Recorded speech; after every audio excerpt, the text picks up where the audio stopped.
भेजा था और मैंने सरसरी तौर पर उस इश्तिहार को देख भी लिया था, लेकिन मुझे ये नहीं मालूम आप बता दीजिए कि इस इश्तिहार में कोई मौजू मुझे दिया गया। ये मुझे अभी पता चला जब मैं स्टेज पर बैठा। दरअसल मैंने अपना मोबाइल चेंज कर दिया और जब मोबाइल चेंज किया तो वो इश्तिहार और वो सारे डॉक्यूमेंट्स जो उसमें थे वो उस मोबाइल में रह गए। इस वक्त दूसरा मोबाइल है मेरे पास, तो उसमें वो सब इश्तिहार वगैरह नहीं था। तो आमतौर पर जैसे जलसे होते हैं उसी तरीके से कहीं मौजूद दिया नहीं जाता, मुकर्रर के अपने ऊपर होता है। तो मैं वही सोचकर स्टेज पर बैठ गया, आ गया। यहाँ नाज़िम इजलास ने जब मौजू की वजाहत फरमाई कि कसबे माश और उसमें होने वाली बेअदलियाँ, तो ये मौजू कोई बहुत नया मौजू नहीं है। जल्दी करिए, आपको जो कुछ करना हो। आप तभी तो फोन बंद करवाते हैं सबके, और जब मोबाइल बंद करवाते हैं तो सब फिर लगा लेते हैं। ये सिस्टम क्या है? तो फिर हटवाइए या फिर लगने दीजिए सबका। जब नहीं हटा रहे हैं तो मत हटाइए, या फिर पाबंदी लगवाइए फिर पहले की तरह। मानेंगे हैं कि अपनी हरकत से लोग उल्टे सीधे सब मिल जाएंगे। जब मना कर दिया तो अब क्यों लगाइए लोग?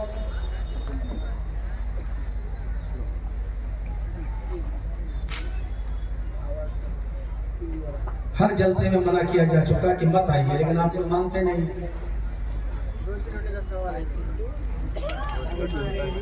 तो कसबे माश जो मौजू है वो असल में रिस्क से जुड़ा हुआ है, हलाल और हराम से जुड़ा हुआ है। हमारी उसमें क्या एतदालियाँ हैं,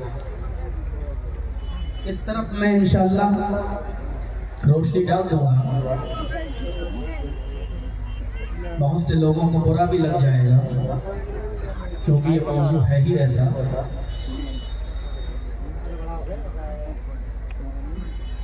काफी नागवार भी गुजर सकता है, लेकिन मैं एक जहन बनाकर आया था। पहले मैं उस टॉपिक पर आपसे गुफ्तगू करूंगा। इस वक्त हमारे बिहार के जो हालात हैं वो तो पूरे हिंदुस्तान के जो हैं वो हम देख ही रहे हैं, लेकिन अभी जो हमारे बिहार के हालात हैं वो बहुत किसी से छिपे हुए नहीं हैं। उस पर हमें और आपको नजर रखनी है, खासतौर पर इलेक्शन और इलेक्शन के बाद बनी हुई इस नई सरकार,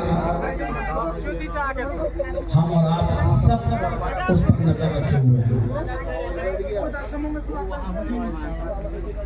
और आपके लिए ये अहले बिहार के लिए ये खबर बहुत अच्छी खबर नहीं है।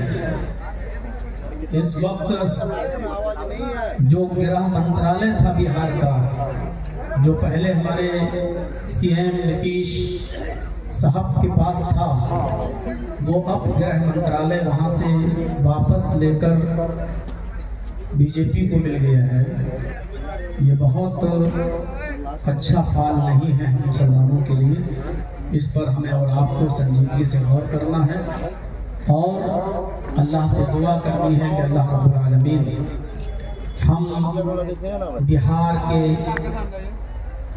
बिलखुसूस, बिलउमूम तो पूरे हिंदुस्तान के, बिलखुसूस बिहार के मुसलमानों पर अपना रहम करम फरमाए। हम अल्लाह ही से दुआ कर सकते हैं और इंशाअल्लाह ये वक्त ऐसा है, कबूलियत की घड़ी का वक्त है। अल्लाह रब्बुल आलमीन से हमें और आपको सबको ये दुआ करना है कि अल्लाह आने वाले अय्याम, आने वाले दिन हम तमाम लोगों के लिए, पहले बिहार के लिए, हिंदू मुसलमान से ईसाई सब के लिए अच्छे और खुशगवार दिन हमें नसीब हो। और ऐ अल्लाह हम सब पर तो अपनी रहमत का साया नाज़िल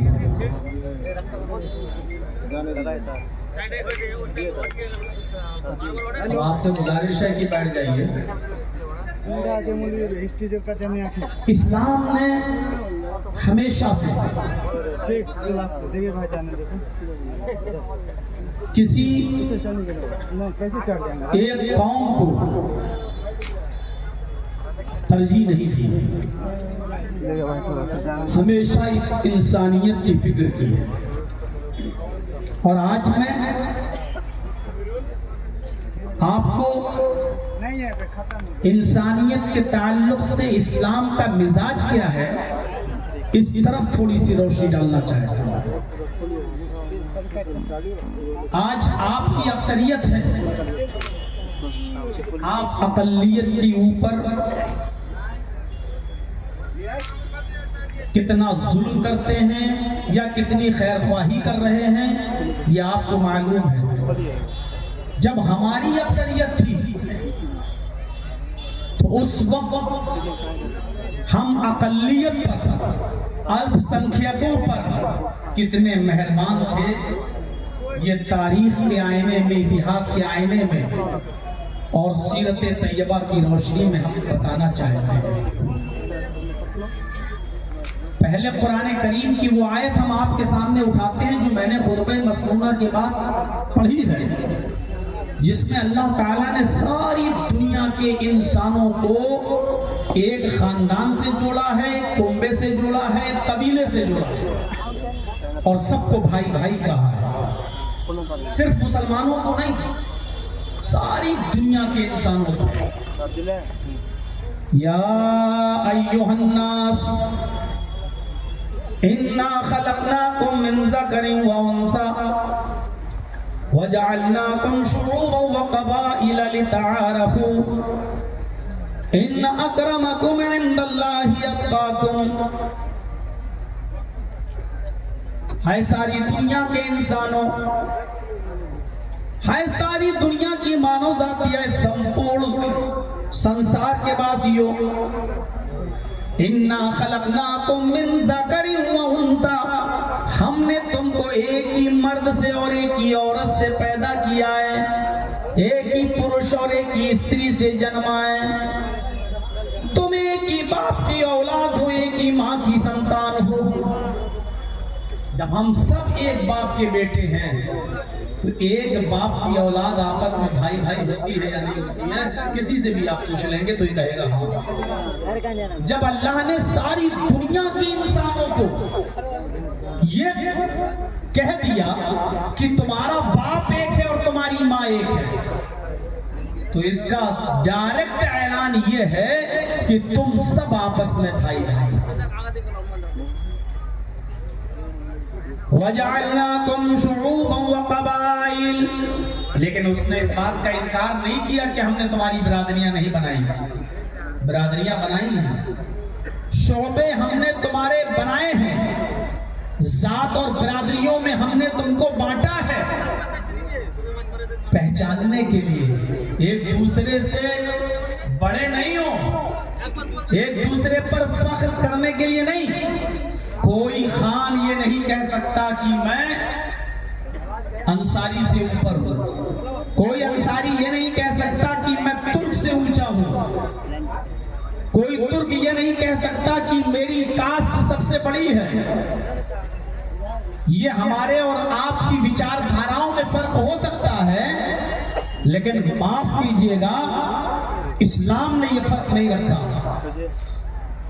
वजअलनाकुम शुऊबन व क़बाइल, हमने तुम्हारे शोबे बनाए, बिरादरियां बनाई, कबीले बनाए, जातें बनाई।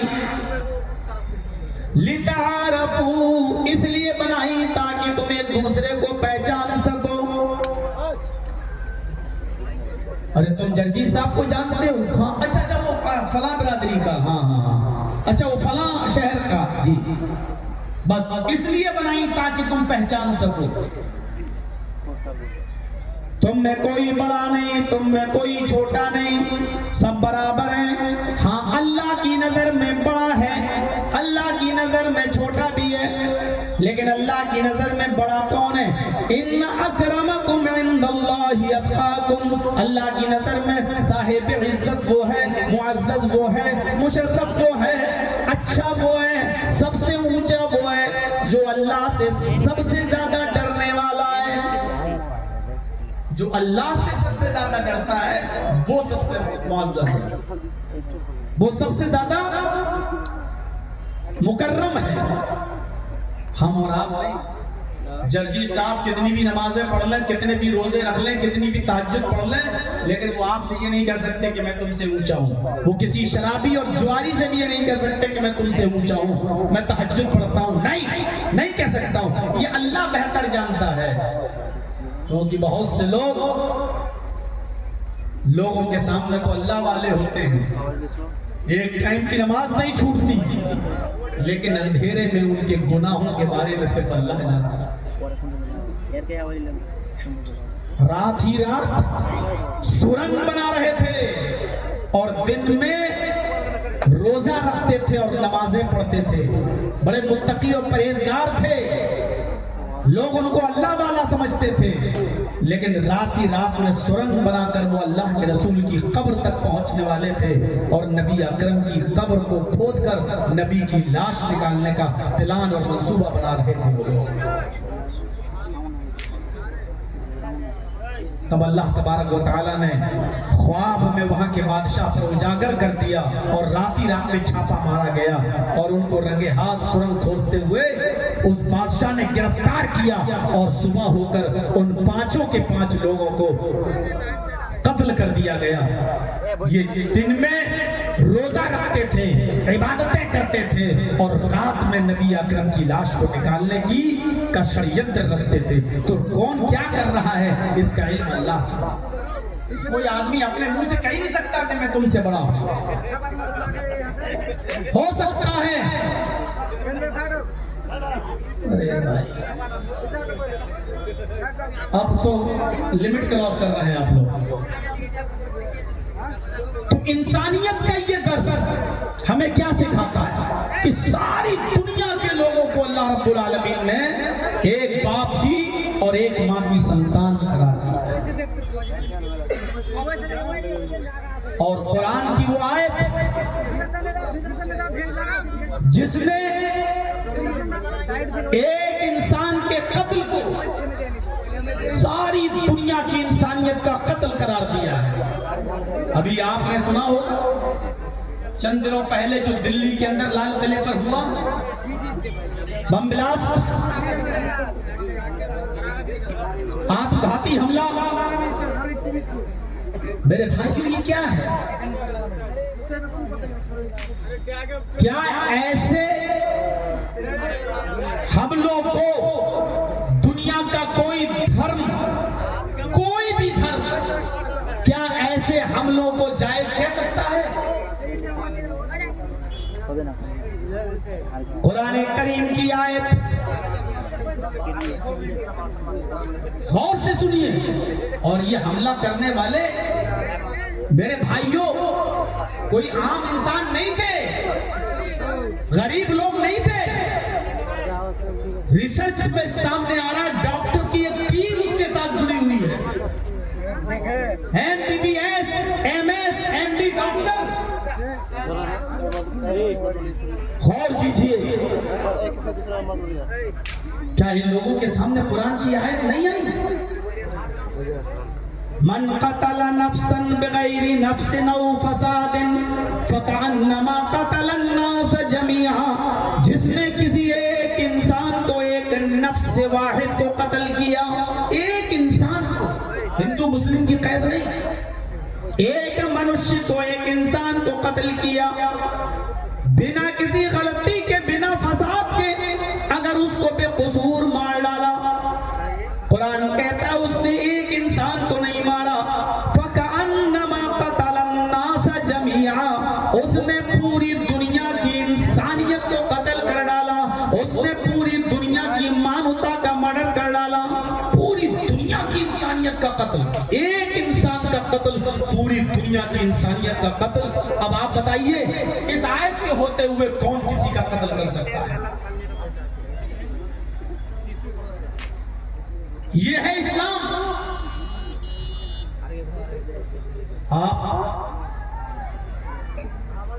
हजरत उमर फारूक रज़ी अल्लाह ताला अन्हु का जब जमाना था, जब वो खलीफा थे और पूरी रियाया उनके अंडर अंडर में थी, यहां तक कि यहूदी और ईसाई भी उनके अंडर में थे। तो जानते हो अल्पसंख्यकों के साथ उन्होंने क्या बर्ताव किया, अकलियत के साथ उनका क्या बर्ताव था। आज हम अपने समाज में नजर डालें कि अल्पसंख्यकों के साथ क्या ये सुलूक हो रहा है। हीरा एक शहर है, हीरा मुल्क शाम का एक शहर है जिसका नाम हीरा, आज भी वो शहर मौजूद है सीरिया में, उस शहर का नाम है हीरा। उस हीरा शहर के अंदर एक मुसलमान ने एक यहूदी को कत्ल कर दिया, एक यहूदी को कत्ल कर दिया। अल्लामा ज़ेलई रहमतुल्लाह अलैह इस वाक़े को नस्मुर राया में नकल करते हैं अपनी मशहूर किताब में। हजरत उमर फारूक के जमाने में मुल्क शाम के शहर हीरा में रहने वाले मुसलमान ने एक यहूदी को कत्ल कर दिया। नाम याद रखिएगा, मुसलमान कत्ल करने वाला था और जिसको कत्ल किया गया वो यहूदी था। एक मुसलमान ने एक यहूदी को कत्ल कर दिया। बात आई गई हो गई, मक्खन वक्खन लगाकर मामले को सॉल्व कर लिया गया। लेकिन मदीने में बैठे हुए हजरत उमर फारूक के कानों में यह आवाज गई, किसी ने बताया कि मुल्क शाम में अकलियत का एक आदमी मारा गया, अल्पसंख्यक समाज का एक आदमी कत्ल कर दिया गया और बहुसंख्यक ने यानी मुसलमानों में से एक मुसलमान ने उस यहूदी को कत्ल किया। पूछा गया फिर मुल्क शाम के अमीर क्या कर रहे हैं, वहां के गवर्नर ने उस मुसलमान को सजा क्यों नहीं दी। हजरत उमर फारूक ने वाली हीरा को लेटर लिखा, हजरत उमर फारूक ने वाली हीरा को लेटर लिखा, हीरा के जो वाली थे गवर्नर उनको खत लिखा कि फौरन उस मुसलमान को अरेस्ट कर लिया जाए, उस मुसलमान को जिसने कत्ल किया यहूदी का उसको गिरफ्तार कर लिया जाए।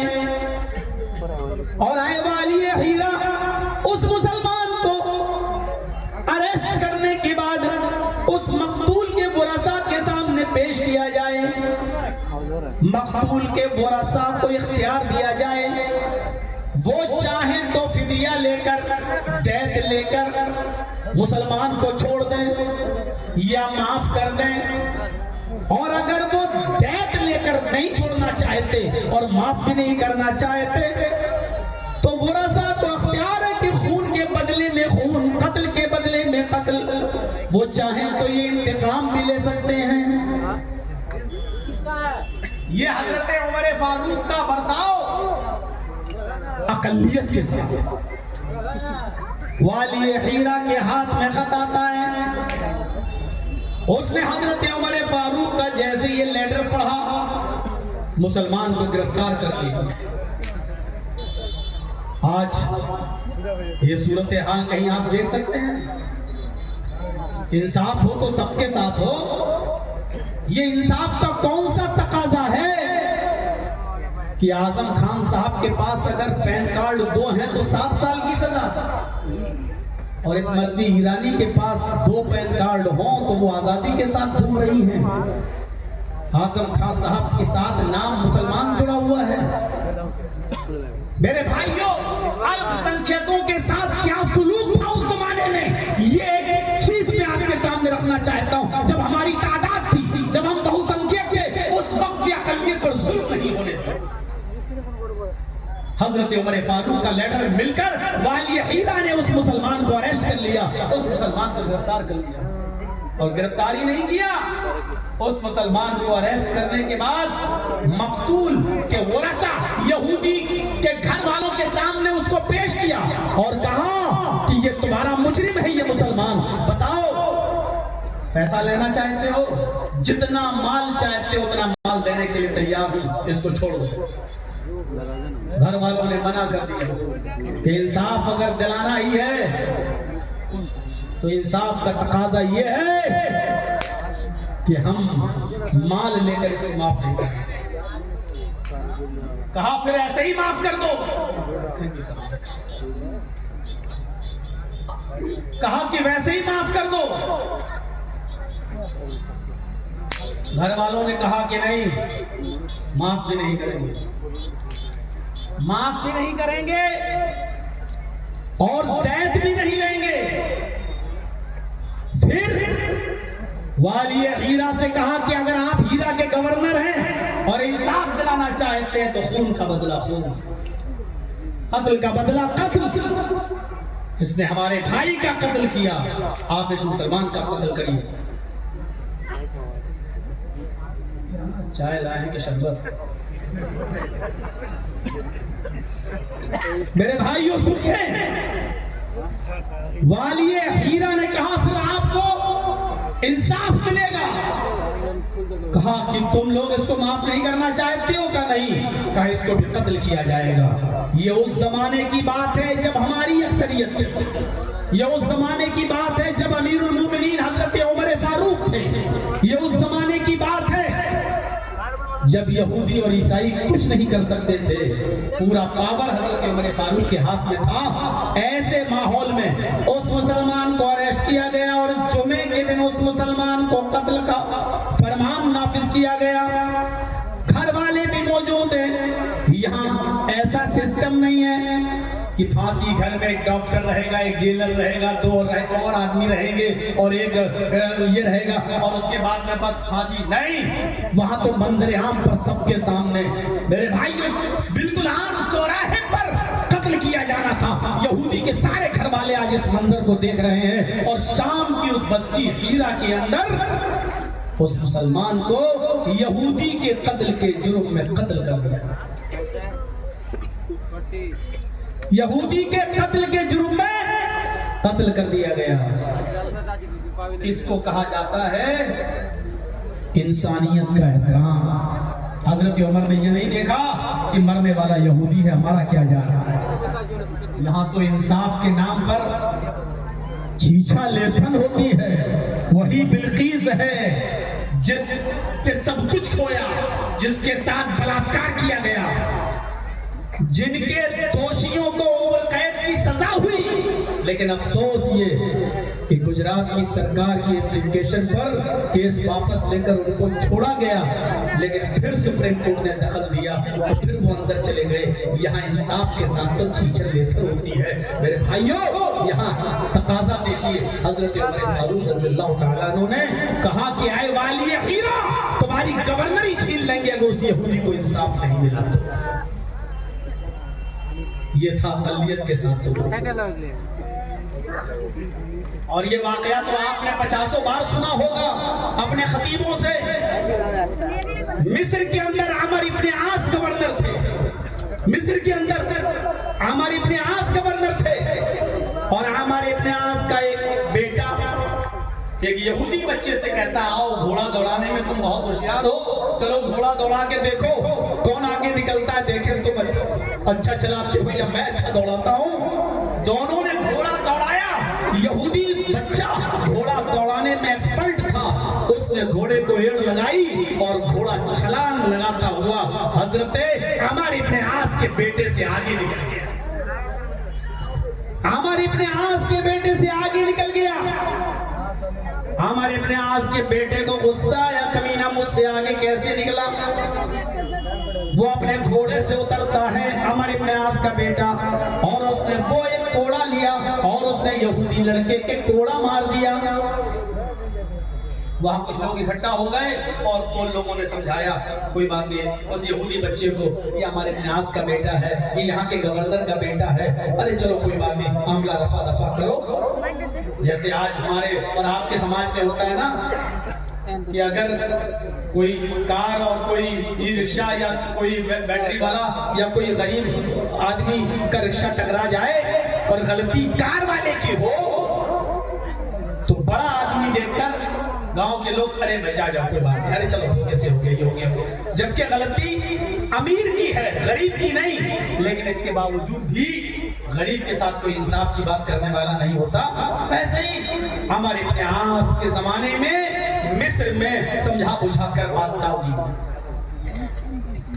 कुछ दिनों के बाद मदीने से सफर करते हुए हजरत उमर फारूक जब उनके मिस्र पहुंचे तो वहां की आवाम और वहां की रियाया को बुला लिया और एक मीटिंग ले रहे हैं। अपने गवर्नर के बारे में पूछना चाहते हैं कि हमारा गवर्नर ठीक है, हमने जो गवर्नर तुम्हें दिया है वो ठीक है, उससे कोई शिकायत तो नहीं है।